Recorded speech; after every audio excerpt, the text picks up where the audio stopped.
Hey guys, welcome back to your Friday educational video. My name is Dr. Chad Coons, and today we're going to go over how to help teach your clients the perfect push-up. This was brought up from a trainer who had something to say. I have some people who depress their shoulders and then active, or I believe what they meant, activate their triceps and chest.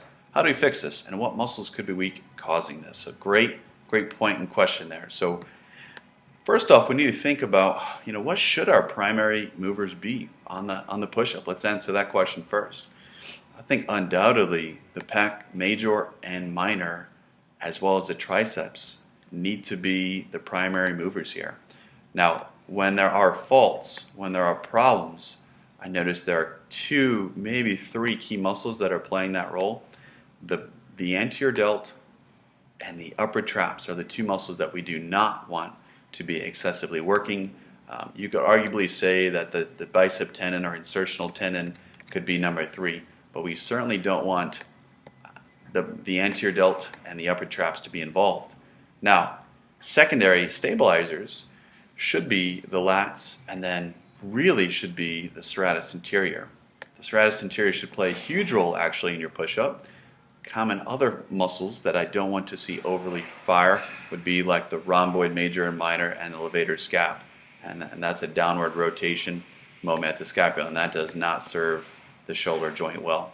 So, a lot of times we have to make sure that we get into a good spinal position. So I like my spinal positioning here. It's straight, there's no curve or accentuated lordosis, and that really sets us up for a good piece of success. What I don't want to see is this, all right, where you can see people are really overusing their low back, they're accentuating lordosis, and all of a sudden they've turned a perfectly good exercise like the push-ups into one that is creating compensation. So we do not want to see this, all right, where you're basically doing the push-up and you're overutilizing your lower back. Okay, something else we don't want to see. So what I don't want to see is too much retraction of the shoulder blades, okay? When people are too retracted, they have nowhere to go. Their shoulder blades have nowhere to go. A lot of people will end up even having pain kind of right in the middle of their upper back. They could cause problems in the front of the shoulder areas on both sides here. So make sure that people aren't overly retracting their shoulder blades. And instead, let me see if I can draw this out because it's not as clear through the shirt. Instead, I want to make sure that your shoulder blades are basically driving away from each other. We don't want the shoulder blades to be pinching, especially right off the bat. It's natural for the shoulder blades to kind of come towards each other as you get into the lower part of the push-up. But we really want to fight that, and that's a really good cue that you can make. See that movement right there? I think that was clear. All right, so there's a crease in my shirt now, and so this is a person who's doing their push-up who overly retracts to get stability, basically from their shoulder joints kind of just clashing together. And a lot of times people are going to have significant problems with it. There, I don't know if you saw that, I'll go back just a little bit. I push my body in a way where I engage my lower abdominals, my core muscles, and my serratus anterior, and I'm driving my shoulder blades away. Now, another problem that I see, and you're kind of seeing the tail end of this is the mistake that I'm purposefully making for you. Look at my elbow position. All right, my elbows are kind of internally rotated, and I'm much shruggier. So you'll see some people, they let the elbows come way up too far. And then this is a case where someone would use or overuse their upper traps and anterior delt. Okay, so in other words, there should be a lot of shoulder stability. You might actually argue that you want some depression of the shoulder blades because I don't want shoulder elevation and I don't want scapular downward rotation, all right, which is what the levator scap and the rhomboids do. Some other things to consider is hand position, whether you're really wide, really narrow. I like a little bit of a happy medium, which I'm going to go into right there. And then also, I like to not do this, which is rotate my arms into internal rotation. If anything, I like a little flare into external rotation. Now, also, you can see, look at the position. Even my hands are in good position there. My elbows are rotated into internal rotation. Okay, internal rotation. So we've got that going on both sides.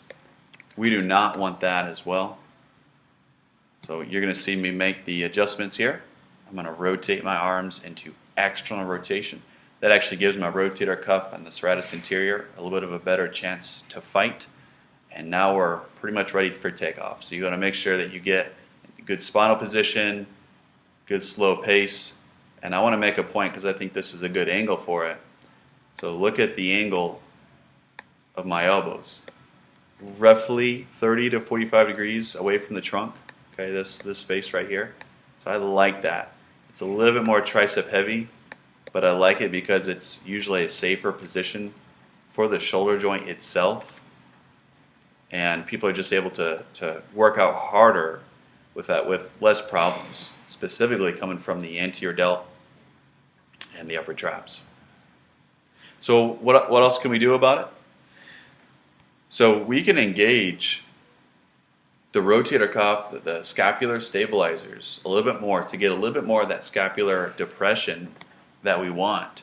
So you could start by actually having them do a band around the elbows. So of note, this is just above the elbows. All right, I know it's a blue band there, but I'm coming right here. Okay, so that band is right above the elbows. So it takes away the need for the muscles that cross the elbow, okay? And at the bottom, you'll see the band actually supports my push-up. All right, so it's almost like a miniature way of getting some active assist at the bottom of the rep, which is usually a sticking point for people. So that's actually a really nice option to just encourage a little bit more scapular stability, some scapular depression, and a little bit more of just co-contraction around the shoulder, yielding less work on the anterior delt. The next step would be band around the wrists. Okay, so I'm going to put the band around the wrist, and now that incorporates muscles that, I know you can't see it here at the bottom when I go to setup, but when you incorporate the band around the wrist, it incorporates the muscles that pass the elbow joint, a little bit more need for stability. It's a longer lever, so of course that can be really hard too. But again, it's going to encourage a little bit more scapular work, rotator cuff work, and so that's a really nice addition for helping someone do it pain-free and a good push-up. There's also a cool little exercise here. You can teach someone to get into that scapular protraction. So what I've done is I've got that foam roller up against the wall, and I'm just teaching myself here, as if you were cueing me, how to scapular retract and protract. So the chest doesn't move much. All right, it kind of sinks into retraction, and then I push out into protraction, and we want to encourage that protraction. Okay, you don't have to be full-blown protraction, but encouraging more protraction throughout a push-up is really helpful. And as you can see, as I'm going up overhead, I'm requiring my serratus anterior to really work hard for me, which can be translated into the push-up really nicely. Okay. And I believe I had one more view for you guys on that one. Let's see here. Let's get that out of the way. Yes, here it is. So this is going to be a lateral view where you can really see I'm setting up shop about 90 degrees with the elbows, and I'm pushing away, and that's the movement you really want to teach someone. So in a non weight-bearing, non-gravity position to teach protraction, retraction, it's a really nice way of just educating that. So I hope that helped, guys. Let me know if you have any specific questions about that. But as always, I'm here for you guys. I want to teach you guys everything you need. So this was a great question and comment today. I think your Cliff Note take-home version is that we actually want a little bit of scapular depression. Our main drivers should be pec major and minor with tricep involvement. Problematic areas would be like the anterior delt and upper traps. We get too much rolling, as well as the levator scap and the rhomboids.